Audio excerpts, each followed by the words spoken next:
¿Cómo están? Bienvenidas, bienvenidos a un nuevo capítulo con Ojo Clínico, este espacio que hacemos a través de Uchile TV. Agradecerles por su sintonía, por acompañarnos, por ser parte de este programa, de este espacio donde hablamos todas las semanas sobre temas en torno a la salud y también a la pandemia, ¿cierto? Porque seguimos teniendo todavía contagios, cifras preocupantes que entregan día a día, ¿cierto?, las autoridades del Ministerio de Salud. En el día de hoy, puntualmente, vamos a estar hablando sobre la diabetes, este aumento. Hay diabetes provocada por el COVID. Bueno, de eso vamos a estar hablando, ¿cierto?, con un especialista, y también vamos a hablar sobre las intoxicaciones debido al consumo de melatonina, que también ha sido un tema bien importante, se ha visto principalmente en niños y niñas. Vamos a estar hablando también sobre eso en una segunda parte de este programa, en nuestro segundo bloque. Como siempre, agradecerles, ¿cierto?, por acompañarnos, recordarles que nos pueden seguir a través de nuestro streaming, que es uchiletv.cl, donde ustedes pueden ahí, ¿cierto?, ingresar a este sitio y pueden ver toda la programación de nuestro canal, y también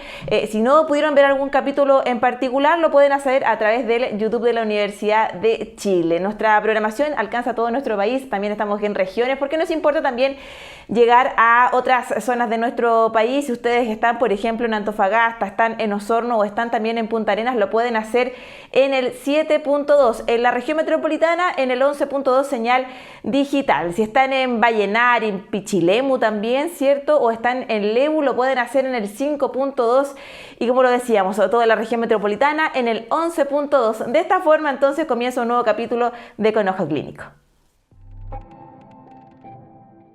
Y como es habitual en nuestro programa, iniciamos, ¿cierto?, toda la conversación primero con un resumen de lo que ha sido la última semana en torno a esta pandemia del COVID-19. Este reporte lo preparó Aldo Vidal.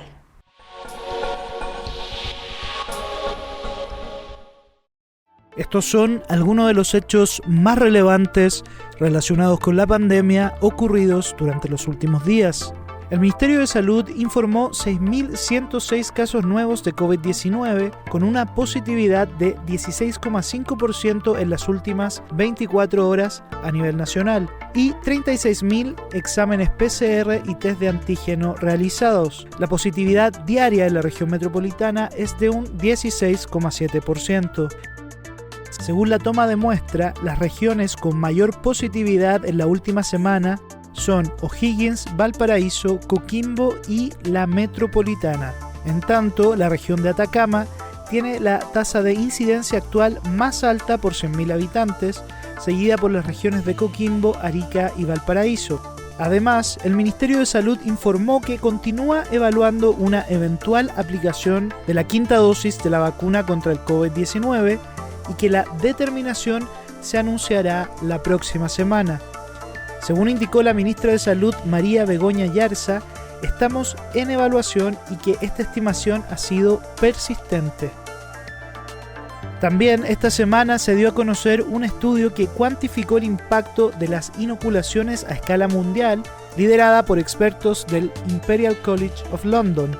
Según este estudio, desde su aprobación en diciembre de 2020 y hasta diciembre de 2021, las vacunas contra el COVID-19 evitaron la muerte de 146.000 personas en Chile.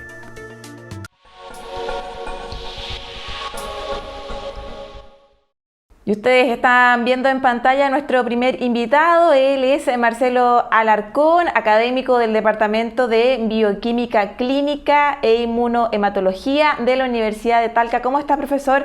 Muchísimas gracias por acompañarnos nuevamente. Usted ya había sido parte de nuestro programa con otros temas. Hola, Maritza. No, yo feliz. De hecho, podrían dejarme como panelista estable, fijo, digamos, porque yo feliz con estar con ustedes.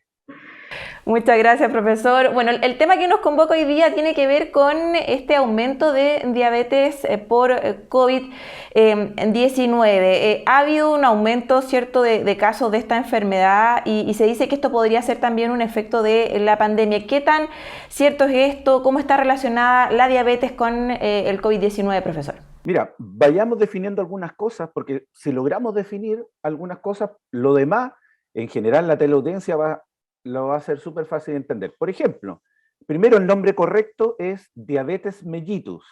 Ahora, ¿por qué se llama así? Esto nos tenemos que remontar a Grecia, digamos.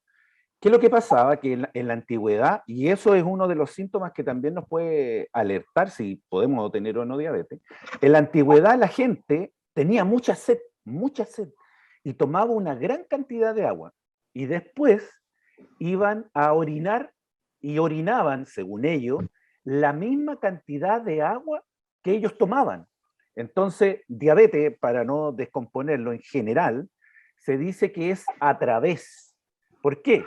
Porque esas personas tomaban una gran cantidad de agua, pasaba por el cuerpo y se eliminaba. De ahí viene la palabra diabetes. Ahora, ¿por qué mellitus? Ahora, tenemos que centrarnos en el hecho de estamos en la antigüedad. En la antigüedad los médicos no tenían como hoy día los exámenes para poder hacerlo. Y algunos médicos, hay dos teorías, ¿ya? Algunos de los médicos le tomaban el sabor a la orina y la encontraban con un sabor a miel, un sabor dulce. Hay otra historia que dice que, y por eso uno dice las hormigas te andan acercando, a la orina se le acercaban muchas hormigas. Entonces, de ahí salió el término en el cual dice sabor a miel, ¿ya? Parece una canción, ¿no? Pero el concepto de diabetes mellitus significa que es el paso a través de mí, diabetes, y con un sabor a miel, mellitus, ¿ya? Ese, para que entendamos de dónde viene digamos, el nombre que debiera ser diabetes mellitus. Eso es lo primero. Ahora, entendamos muy resumidamente cómo funciona nuestro cuerpo. Y no le vamos a poner tantas moléculas, sino algo lo más fácil posible y entendible. Cuando tú comes, ¿ya? Tu estómago, y le vamos a decir, le mando unos Twitter, son unas moléculas, pero no, ¿para qué vamos? Le mando unos WhatsApp, ya para hacerlo más actualizado. Le mando un WhatsApp a uno de los órganos más importantes que es el páncreas, ¿ok? Y le dice, ¿sabes qué? Ligerito te va a llegar una sobrecarga de glucosa. El páncreas se prepara y libera, y el páncreas tiene un grupo de WhatsApp con todas las células del organismo y les dice, oye, prepárense porque va a llegar una gran cantidad de glucosa. Ese WhatsApp, para que lo entendamos, se llama insulina, ¿ya? La molécula que le avisa a todo el cuerpo que está aumentando drásticamente los niveles de azúcar, digamos glucosa, en nuestro organismo, es la insulina. ¿Y qué es lo que hace las células? Se preparan y cuando el azúcar llega a niveles altos, empiezan a captarlo. ¿Por qué? Porque el azúcar, ¿cierto? Como decimos en la glicemia, es nuestro combustible. Las células con ese azúcar producen energía. Es lo mismo que cuando nosotros vamos a llenar un auto, le agregamos la benzina, ¿cierto? Esa sería nuestro azúcar. Y las células pueden trabajar, el músculo puede hacer ejercicio, ¿ya? Y por lo tanto, y otra cosa importante es que uno de los reservorios más grandes del organismo es el hígado. Entonces, cuando nosotros vamos a comer, el páncreas genera la insulina que le dice a todo el organismo que tienen que guardar este azúcar que está aumentando considerablemente, y en el hígado es uno de los reservorios más grandes de azúcar. ¿Ya? Y por el contrario, cuando, por ejemplo, nosotros hemos pasado bastante tiempo sin comer, de nuevo, al circulación le manda un WhatsApp al páncreas y le dice, oye, ¿sabes qué? Necesito azúcar. El páncreas genera otra molécula, otro WhatsApp que tienen con el grupo de las células, y le manda un WhatsApp al hígado y le dice, ¿sabes qué? Yo necesito que libere gran cantidad de azúcar porque se está disminuyendo los niveles de azúcar. Y el hígado lo que hace es que libera. ¿Ya? Ahora, Ujú. esa es la mecánica que nosotros tenemos que tener. Entonces, el órgano más importante de reservorio de azúcar es el hígado. Por lo tanto, todas las cosas, y ahí vamos a ir entendiendo, todas las cosas que pudieran afectar al hígado, lo que van a hacer es que van a aumentar el azúcar, porque es el reservorio. Y el otro órgano importante que es el que finalmente regula los WhatsApp, que es el páncreas, es el que les dice a las células ingresen, en este caso, el azúcar que está circulando. ¿Ok? Espero Estamos claros. que nos vayamos entendiendo. Entonces, ¿qué es lo que ha pasado en la pandemia? ¿Ya? En la pandemia hay distintas teorías finalmente de por qué, en este caso, en este tiempo, ha aumentado finalmente la diabetes. Ah, otra cosa también para entender. Y tú de ahí vas a sacar solita, de alguna manera, digamos, las cosas y también nuestra teleaudiencia. ¿Qué cosas, o qué elementos, perdón, afectan al páncreas? Acuérdate que el páncreas es el que nos va a regular el azúcar en la sangre, manda estos WhatsApp.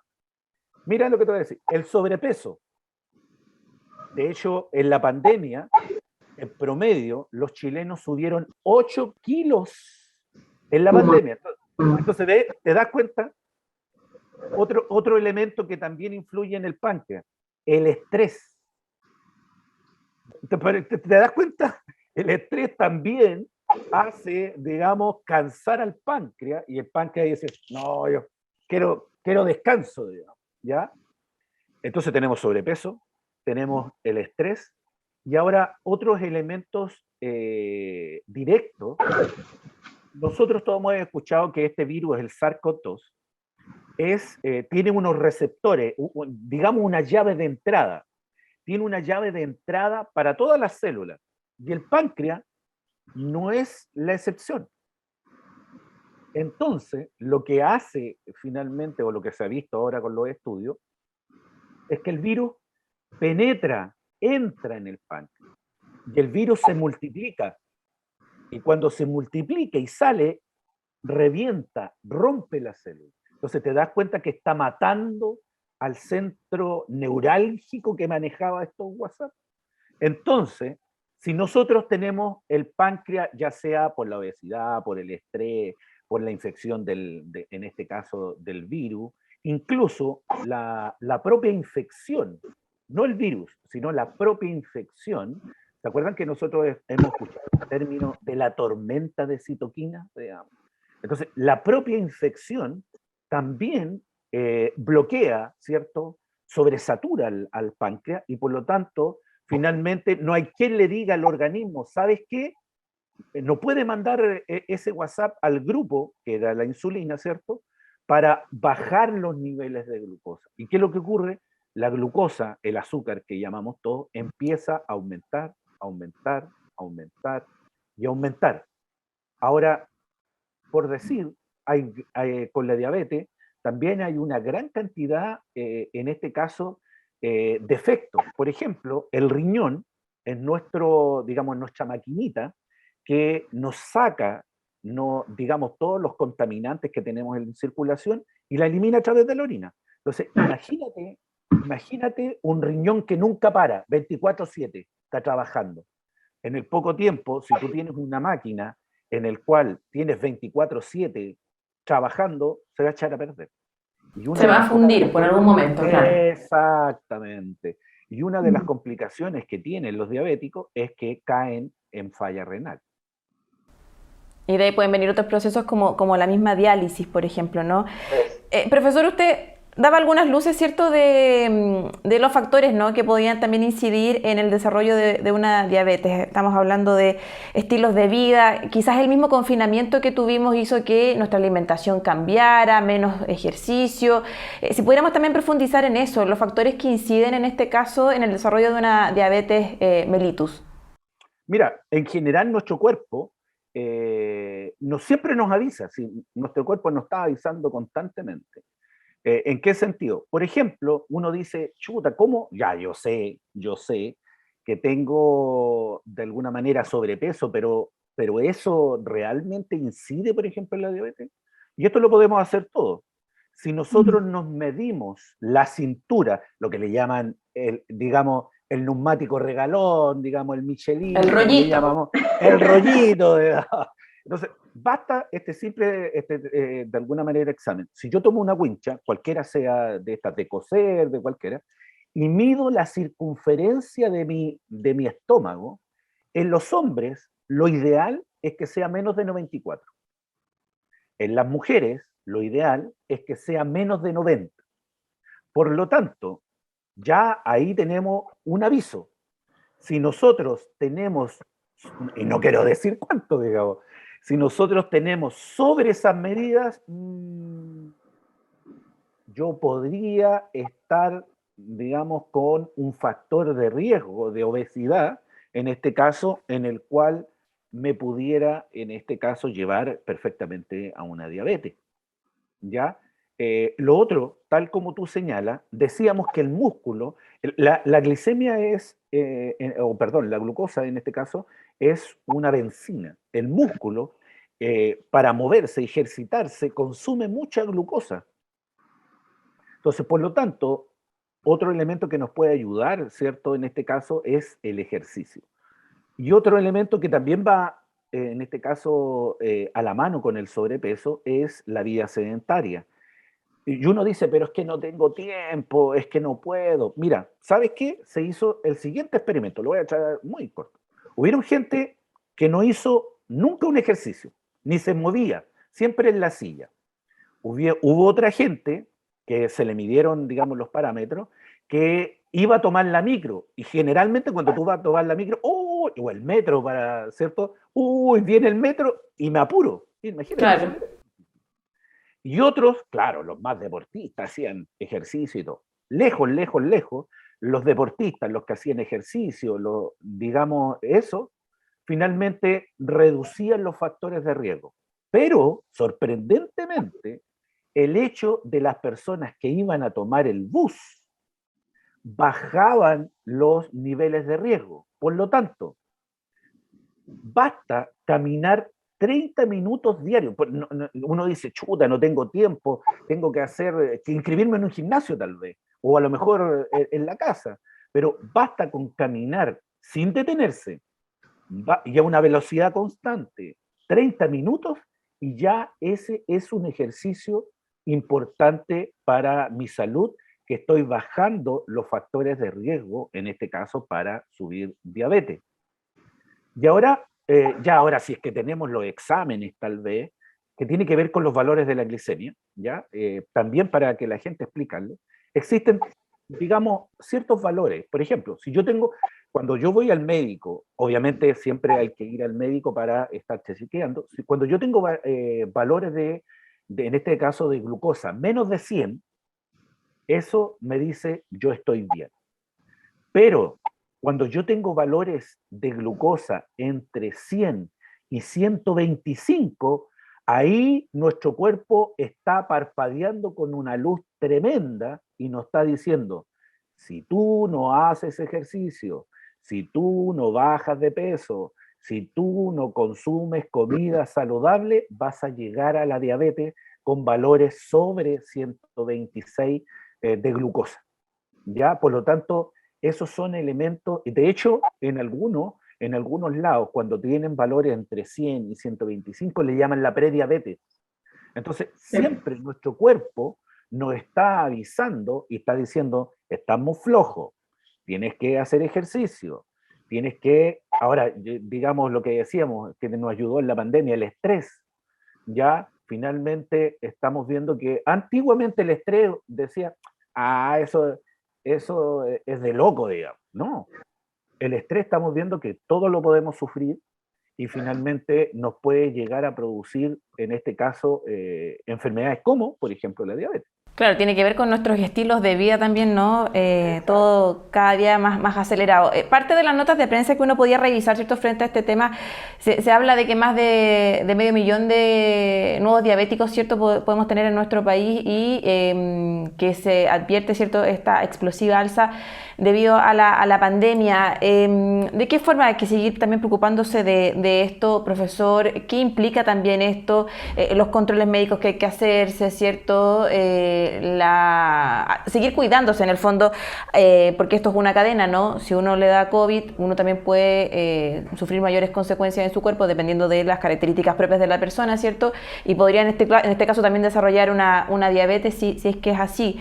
Las medidas que hay que seguir tomando frente a esta pandemia y a las enfermedades que también están apareciendo, ¿no? O incrementándose debido también a estas mismas consecuencias, al confinamiento, a todo lo que hemos vivido durante estos últimos ya más de 2 años.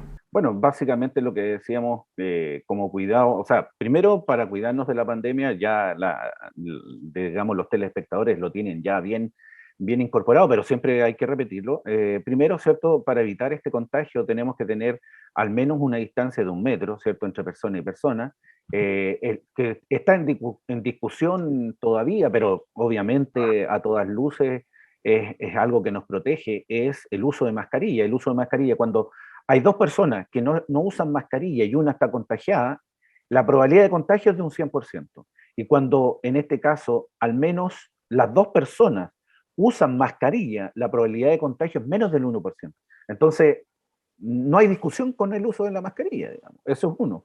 Lo otro, el lavado de manos frecuente, en este caso, el distanciamiento físico. Si estamos en lugares cerrados, el abrir, digamos, en posición contraria a las ventanas para que haya circulación de aire. Y sobre todo, algo que también todavía está, ¿cierto?, en discusión es la vacuna. Siempre dicen, ya, pero la vacuna. Recordémonos que la influenza, todos los años nos tenemos que vacunar.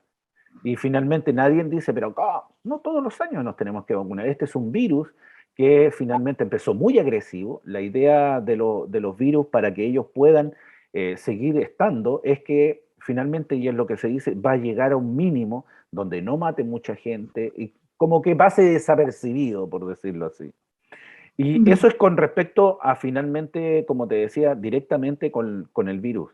Y las consecuencias, como hemos visto, el hecho de salir a tomar aire, el disfrutar la naturaleza, el caminar, imagínate, media hora. Y si tú piensas, yo veo una serie, de repente nos damos una maratón, porque también algunos lo hacemos, nos damos una maratón del fin de semana y vemos no sé, Game of Thrones completo, digamos, ahora que viene, digamos, no voy a pasar aviso, pero ahora que viene la otra temporada, pero te das cuenta, pero sí podemos gastar un día completo, 24 horas, en ver una serie y comiendo mientras la serie, etcétera, pero no podemos salir a caminar media hora.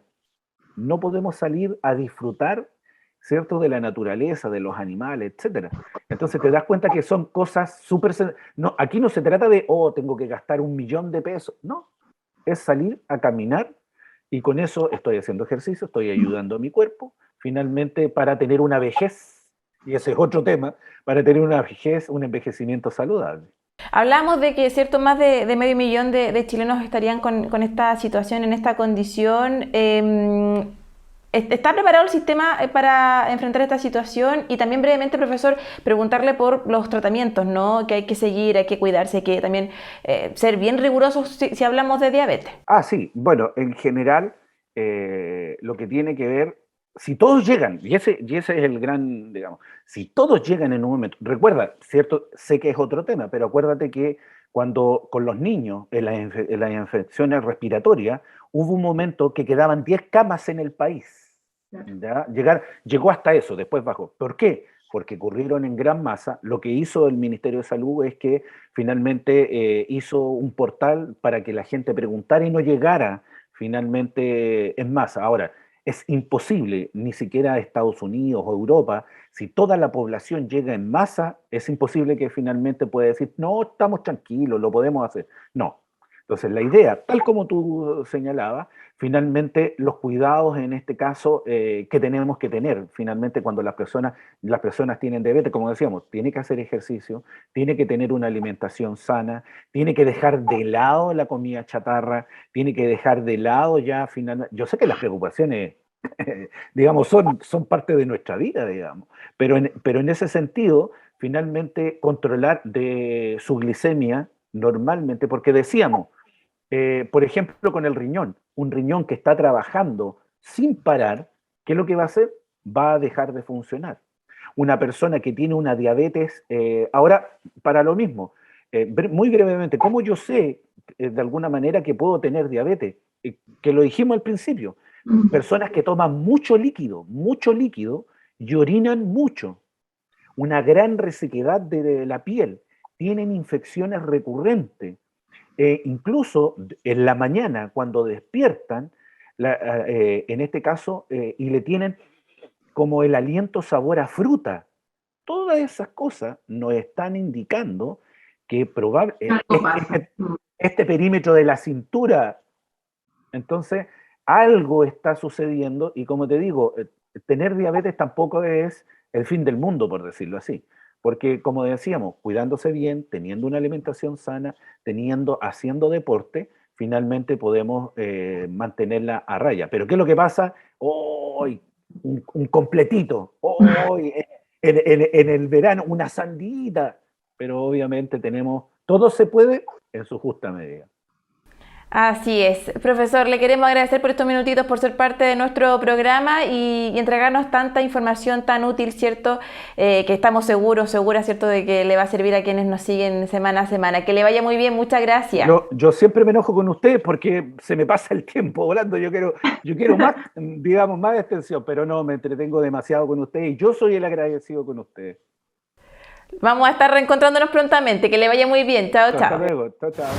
Y en nuestra sección con ojo de especialista, esta semana Marcelo Valle, odontólogo de la Clínica de Cuidados Especiales de la Facultad de Odontología de la Universidad de Chile, nos habla sobre las muelas del juicio. ¿Cuándo hay que extraer las muelas del juicio? Más de alguna vez todos y todas hemos pasado por esta situación, ¿cierto? O conocemos a alguien que ha tenido que llegar hasta un odontólogo o una odontóloga para poder subsanar este dolor, ¿cierto?, que producen las muelas del juicio. Nos explica todo esto el odontólogo Marcelo Valle.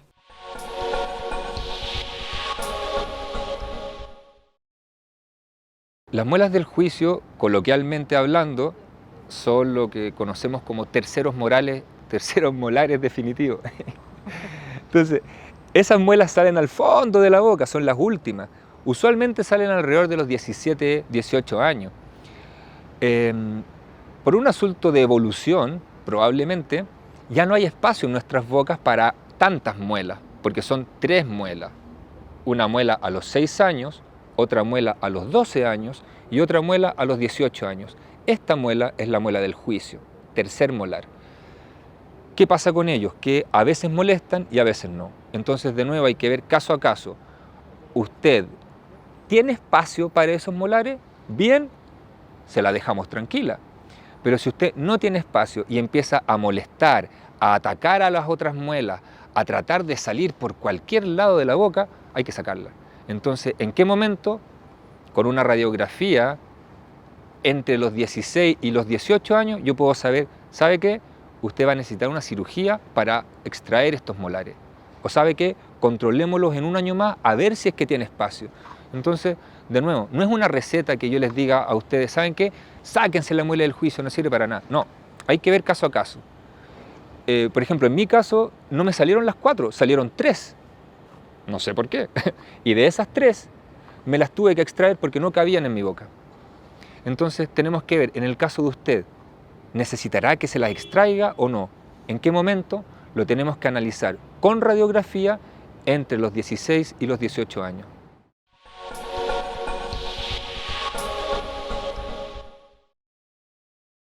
Y después de esta interesante información que nos entregaba este especialista, los queremos invitar a que hagamos una muy breve pausa. A la vuelta vamos a estar hablando sobre las intoxicaciones debido al consumo de la melatonina. Vamos a estar hablando sobre eso con un especialista, pero vamos a hacer una pequeña pausa. Ya regresamos con el programa. Ustedes no se separen de nuestra sintonía. Ya volvemos con Ojo Clínico.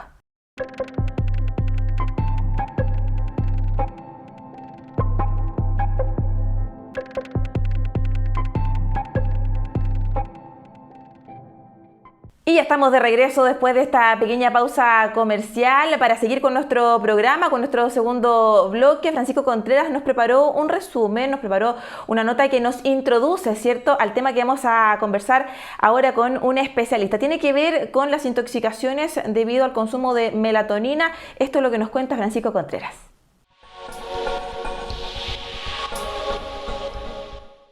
En Chile han aumentado considerablemente las intoxicaciones con melatonina, de las cuales han sido en su mayoría adolescentes, que actualmente desde el 2018 a la fecha suman 285 casos. Náuseas, mareos, dolor en articulaciones y de cabeza son solo algunos de los síntomas de un consumo excesivo. Un inductor del sueño recomendado siempre como una opción natural, hoy también se vuelve un problema, ya que debido a diversos factores las intoxicaciones por melatonina han aumentado en Estados Unidos y Chile, según un estudio del Centro para el Control de Enfermedades de Estados Unidos y otro realizado por el Centro de Información Toxicológica de la Universidad Católica, respectivamente. El estudio realizado por la CDC muestra que casi el 84% de todos esos incidentes ocurrieron en niños de 5 años o menos, y más del 94% del total de casos se consideraron accidentales, porque los niños encontraron y consumieron el medicamento por su cuenta. Ese tipo de intoxicación accidental es especialmente probable con la melatonina, ya que si bien el producto se vende en diversas formas, tales como tabletas, cápsulas y líquido, en ese país también se vende como gomitas de sabor dulce, lo que las hace especialmente atractivas para los niños. Y después de esta nota que nos preparó Francisco Contreras, ustedes están viendo ya en pantalla a Mario Rivera. Él es académico del Departamento de Química, Farmacológica y Toxicología, de la Facultad de Ciencias Químicas y Farmacéuticas de la Universidad de Chile. ¿Cómo está, profesor? Muchísimas gracias por acompañarnos en el programa. Hola Marisa, bueno, muchas gracias por la invitación, acá muy bien. La idea es aprovechar estos minutitos para que hablemos sobre esto que ha salido harto en la prensa en el último tiempo, tiene que ver con la melatonina. Sería bueno, profesor, que partamos explicando qué es la melatonina y qué efectos tiene especialmente en los más chiquititos de la casa, en los niños y en las niñas. Bien, mira, la melatonina es una sustancia que genera nuestro cuerpo, ¿ya? Ahí en el cerebro tenemos una glándula, que es la glándula pineal. Y esta glándula que está como en el centro del cerebro genera esta hormona, que actúa como una hormona, y lo que hace esta hormona es regular algunos procesos del organismo que están relacionados con el tiempo, es decir, a esto le llamamos nosotros los ciclos circadianos. Ahí la melatonina está justamente encargada de regular estos ciclos circadianos, y uno de ellos, que es muy importante, que es el del control del sueño. ¿Ya? La melatonina se sintetiza en nuestro organismo cuando hay oscuridad, ¿ya? Y esto ayuda a regular los ciclos del sueño.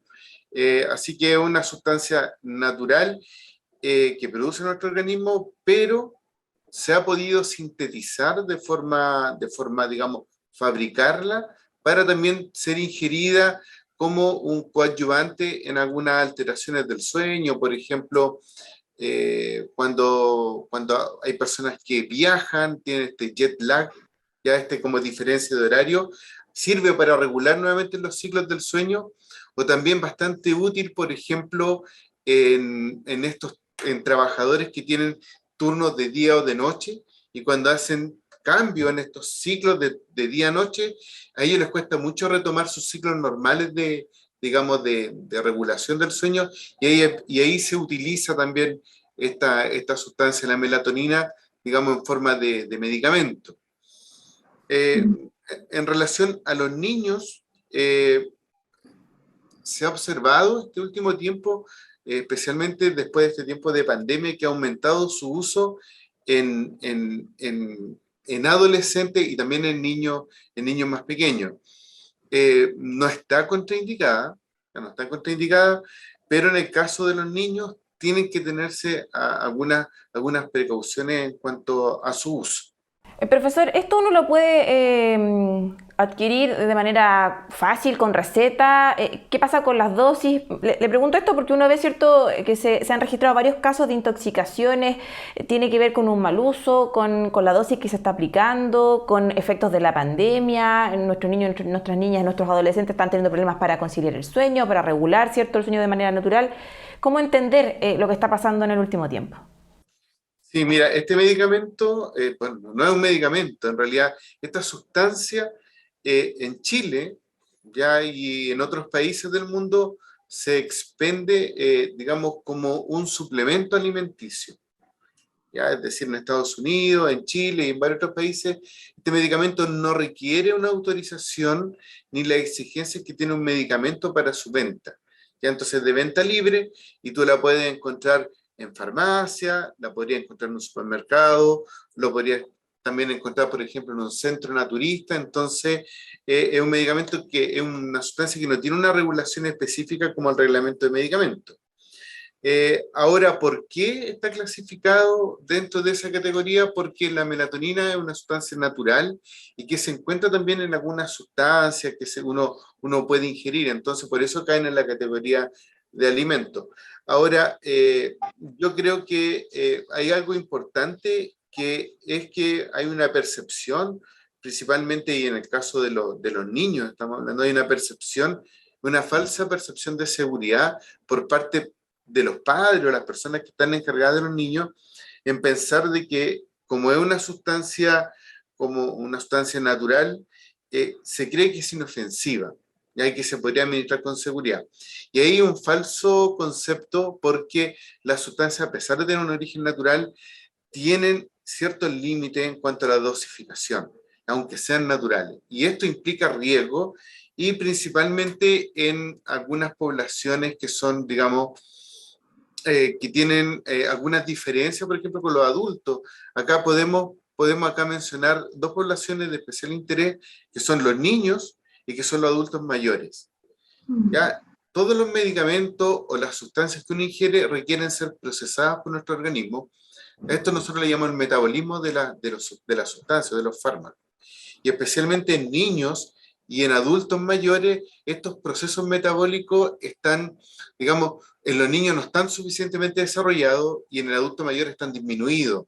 Entonces, en ambos casos, cuando se expone a una sustancia, en estas poblaciones especiales, podemos tener alguna diferencia en cuanto al efecto que genera la población en general. Es decir, en estas poblaciones se acumula más la sustancia y podríamos tener efectos más intensos. En cuanto a los niños, mira, las dosis de la melatonina en general, cuando uno encuentra las formas farmacéuticas que se venden, están entre los 3 a 5 miligramos, lo más usual que contenga cada tableta o cápsula que se vende. En niños, las dosis se sugieren que no deberían superar los 3 miligramos al día. ¿Ya? Es decir, una unidad posológica de estas que se expenden comúnmente.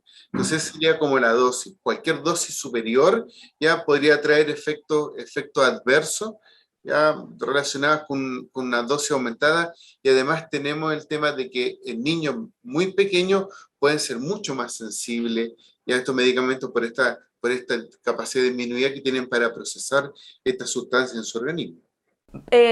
Profesor, en el caso, bueno, obviamente siempre esto supervisado por un especialista, si hay que tomar esta sustancia, ¿cierto? Obviamente, como lo dice usted, en las dosis correspondientes, y en caso también que sea estrictamente necesario. Ahora, desde la vereda al frente, si el menor, si la persona, ¿cierto?, consume una cantidad mayor, ¿cómo saber si esta persona o este niño está intoxicado o intoxicada? ¿Qué síntomas, cierto, son los que nos alertan ante una situación, una posible intoxicación? Mira, acá es una muy buena pregunta, y aquí hay que definir efectos que son efectos secundarios, que son propios del medicamento a las dosis normales. Es decir, por ejemplo, tú tomas un antihistamínico, a ti te da sueño. Eso no es un efecto de intoxicación, es un efecto asociado al efecto del medicamento. En este caso, la melatonina en dosis, digamos, adecuadas, no solamente produce sedación y una mejor capacidad de conciliar el sueño, que es el efecto buscado, sino que también presenta efectos secundarios, principalmente son los que se describen son dolor de cabeza, mareos y náuseas. Esos son a dosis usuales en algunas personas. Ahora, si estamos en presencia de una sobredosis, ya cuando se ha administrado más de la cantidad, digamos, recomendada del medicamento, se han descrito algunos efectos, acá los tengo anotados, por ejemplo, temblores, irritabilidad, confusión e hipotensión, que son los más frecuentes que digamos que están mencionados en cuanto a sobredosis. Ya encontramos principalmente hipotensión, irritabilidad, confusión, falta de alerta, es decir, digamos, se nota en el niño que hay una falta digamos, de estar alerta al medio ambiente, ya a las señales, por ejemplo, una orden, y hay una menor respuesta. Entonces, ahí uno podría estar en presencia de una sobredosis. ¿Ya? Qué importante en esos casos es llamar inmediatamente a algún centro toxicológico o acudir a urgencia. Otra cosa importante es, y esto es como un consejo para los padres, siempre les van a preguntar que cuántas píldoras o tabletas estima que ingirió el niño en un caso de una sobredosis. Por eso es importante mantener un control de cuánta es la cantidad de tabletas que uno tiene, ¿ya? Porque así de una forma, si hay una sobredosis, se puede más o menos hacer una estimación de cuánto fue lo que ingirió y eso va a ayudar mucho en el tratamiento que se debe hacer. Bueno, usted hablaba de tabletas, ¿cierto?, de cápsulas, y entiendo que también se han realizado también otro tipo como de comprimidos, ¿no?, como en forma de gomitas, que eso igual son más llamativos para los niños y las niñas, ¿cierto? Ahí también hay que tener, me imagino, un control desde los adultos, ¿no?, a cómo administrar esta sustancia. ¿En qué casos, para que seamos bien claritos, profesor, en qué casos uno podría administrar a un menor, ¿cierto?, melatonina? Si podemos enumerar, ¿cierto?, las situaciones en las cuales es recomendable entregar esta sustancia o este medicamento. Mira, bueno, con respecto a las formas farmacéuticas, que así le llamamos nosotros a cómo se presentan estos medicamentos, hay varias presentaciones. Las más comunes para adultos que tú encuentras son las cápsulas o a veces algunas tabletas también vienen la presentación de melatonina. Y para niños se ha recomendado o hay presentaciones, por ejemplo, en gotas, que también son de dosificación más precisa, y también están las gomitas que también confieren este riesgo de que tengan, digamos, que llamen la atención por el sabor que tienen y esto pueda redundar en una sobredosis. Entonces hay que tener mucha precaución y hacer un llamado a los padres o a los cuidadores de los niños que este medicamento, a pesar de venderse sin receta, ya es una sustancia que tiene efectos farmacológicos y que tiene efectos adversos y que tiene que usarse con precaución. Y en las dosis recomendadas. Ahora, en cuanto si tú me dices si yo recomendaría el uso de este tipo de sustancias en niños, en primer lugar yo creería que no. Ya, es decir, principalmente en niños, yo creo que esto debería hacerse bajo una consulta de un médico, ya de consultar la posibilidad de usarlo, se pueden usar, pero creo que hay que tener especial precaución en niños muy pequeños. En adolescentes ya podríamos, digamos, como esperamos una respuesta más o menos como adecuada y que no haya, digamos, una diferencia con los adultos, ahí se podría administrar y en el rango de dosis que no superarían los 3 miligramos al día, ya de adolescente. En niños creo que debe estar bajo la prescripción o bajo la supervisión médica el uso de este tipo de sustancias. Sería mi recomendación personal. Exacto, y la recomendación que también tomamos desde Con Ojo Clínico, ¿cierto?, que siempre sea con supervisión médica, ¿no?, sobre todo si se le va a administrar a menores de edad. Tenemos nosotros un espacio dentro del programa donde también quienes nos siguen semana a semana pueden hacer sus consultas a través de las redes sociales. En el caso de hoy día, a través del @uchiletv, bueno, recibimos varias consultas, agradecerles a todos, a todas, a quienes son parte, ¿cierto?, de este espacio y que dejan ahí también plasmadas sus inquietudes. Nos pregunta Liz-Vidal, @Liz-Vidal, profesor, ¿hay alimentos que puedan de forma natural provocar un efecto similar a la melatonina? Me imagino que ya se debe referir quizás a estas infusiones que uno puede tomar, no sé, la recomendación de la abuelita, la hojita del naranjo con una gotita de miel, no sé. ¿Hay algún alimento que pueda también ayudarnos a esto? Mira, como alimento así en sí no conozco mucho, pero sí hay algunos productos naturales que digamos que tienen indicaciones bastante, digamos, similares y que se utilizan ampliamente en el mercado. Por ejemplo, hay una planta ya que es el toronjil, ya, y que en realidad el nombre con el que se conoce, digamos, en la parte botánica y cómo se expende, es como el nombre de melisa, ¿ya?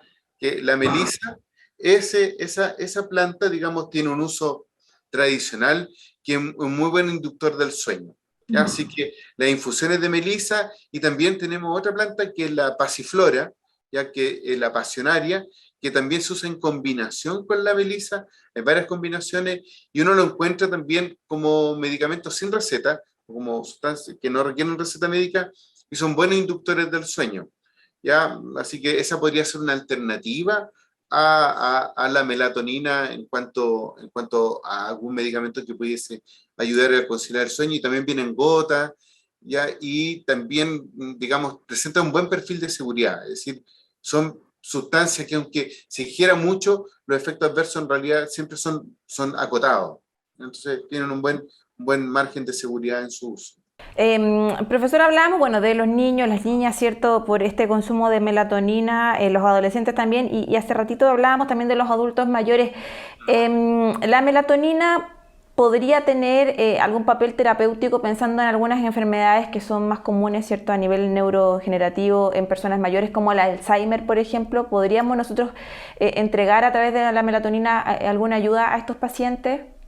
Sí, mira, hay estudios que se han realizado con melatonina, no solamente control circadiano del sueño, ya, sino que se han encontrado otro uso. Por acá tenía algunas cosas que me llamaron la atención, por ejemplo, de investigaciones que se han realizado con este tipo con la melatonina. Por ejemplo, se ha visto que tiene efectos positivos, por ejemplo, en enfermedades del sistema nervioso central como depresión, ¿ya? Se ha visto efectos positivos en neuroprotección, lo que tú me contabas, ya en el sentido de que al parecer actúa como un antiinflamatorio neuronal, y que el estrés oxidativo también, especialmente se ha utilizado, por ejemplo, cuando hay accidentes vasculares, en recuperación de pacientes, hay antecedentes de que ha tenido buenos efectos. En casos de fibromialgia también hay resultados, digamos, interesante investigación, y en casos de autismo también en niños ha ayudado a veces también digamos, en proveer, digamos, en estos niños mejoramiento en cuanto al comportamiento. Así que he tenido bastante. En Alzheimer también hay estudios, pero todos son, digamos, reportes. Como este no es un medicamento, ya no está bajo la clasificación de medicamentos, su autorización de venta en Chile no exige la presentación de estudios, digamos, que avalen lo que, digamos, se dice para qué se está utilizando. ¿Ya? Entonces en realidad estamos en el ámbito todavía de lo que reporte en la literatura científica, que podría ser útil para esto, pero no hay estudios clínicos, digamos, controlados que podrían asegurar un efecto que sea, digamos, reproducible, ¿ya? Y también, digamos, en pacientes, en un grupo de personas que sea controlado, ¿ya? Entonces, sí tiene digamos, proyecciones interesantes, pero no hay estudios todavía, digamos, clínicos controlados que permitan avalar, digamos, o asegurar un efecto, ¿ya? Son prometedores los resultados, pero todavía faltan más estudios, y digamos que hubiera una exigencia mayor en cuanto a la comprobación científica, en la evidencia de los efectos que se promueven para este tipo de sustancias. Estamos ya llegando al final de la entrevista, profesor. Me quedo con lo que señalábamos, ¿no? Que tiene que haber también una supervisión médica, prevenir este tipo de situaciones, sobre todo si le vamos a administrar esta sustancia, la melatonina, ¿cierto?, a menores de edad, o sea, lo ideal es que obviamente no se tenga que llegar a eso para poder inducir el sueño, y si es que hay que hacerlo, bueno, que siempre sea con alguna ayuda natural, ¿no? E incluso también acomodar el ambiente, también eso es importante, no lo alcanzamos a abordar acá en la entrevista, ¿cierto? Pero se sabe que también muchas veces el uso de pantallas, el tema de estar mucho rato expuestos a esto, a las luces también artificiales nos pueden afectar, ¿cierto? Y nos compliquen a la hora de poder conciliar el sueño, también ese es un aspecto que hay que considerar, ¿no? Así es, así es. Yo creo que el mensaje es tener precaución, ya son medicamentos, mantenerlo a resguardo, lejos del alcance de los niños, hacer una administración de acuerdo a las dosis sugeridas y considerar de que, aunque son productos naturales, no están exentos de efectos secundarios y de efectos adversos dependiendo de la dosis. Yo pienso que ese es el mensaje principal. Le queremos agradecer a Mario Rivera, académico del Departamento de Química, Farmacológica y Toxicología de la Facultad de Ciencias Químicas y Farmacéuticas de la Universidad de Chile, por estos minutitos, por ser parte de nuestro programa. Profesor, que le vaya muy bien, muchas gracias. No, gracias a ustedes por darme la oportunidad de participar. Chao, chao. Y en nuestro dato de utilidad de esta semana les queremos hablar sobre el curso de digitalización del CENSE. El Servicio Nacional de Capacitación y Empleo, el CENSE, mantiene abiertas las postulaciones para que todas y todas puedan ser parte de este programa que se llama Digitalízate para el Trabajo, el cual entrega una tablet gratis a quienes cursen estas clases. El objetivo de esta capacitación obviamente es entregarle a las personas las herramientas necesarias que apliquen también los principales elementos que tienen que ver con la alfabetización digital, ¿cierto? En los dispositivos móviles, también que puedan hacer uso de búsquedas en internet, puedan buscar incluso también trabajo en línea y también fortalecer el emprendimiento en modalidad digital. Para postular a este beneficio, a este curso de digitalización que entrega el CENSE, hay que cumplir algunos requisitos, por ejemplo, tener 18 años o más, también contar con una cédula de identidad que esté vigente, estar además dentro del 80% de la población más vulnerable en el registro social de hogares y también estar cesante o buscando trabajo por primera vez. Si quieren más información pueden visitar el sitio que ya está apareciendo en nuestra pantalla, que es eligetucurso.cense.cl. Y de esta forma llegamos hasta el final de nuestro programa en el día de hoy, ¿cierto? Hablando sobre dos temas bien interesantes: la diabetes, su relación también con el COVID-19 y la melatonina. Es parte de los temas que estuvimos abordando hoy en nuestro programa. Como siempre, agradecerles a todos por ser parte de nuestra sintonía, por acompañarnos semana a semana y por participar junto a nosotros, a todo el equipo que hacemos este programa con Ojo Clínico. Lo dejamos totalmente y cordialmente invitados para la próxima semana. Recuerde, jueves 19:30 horas tenemos siempre un nuevo capítulo de nuestro programa para hablar sobre la salud y también sobre la pandemia. Que esté muy bien. Chao, chao.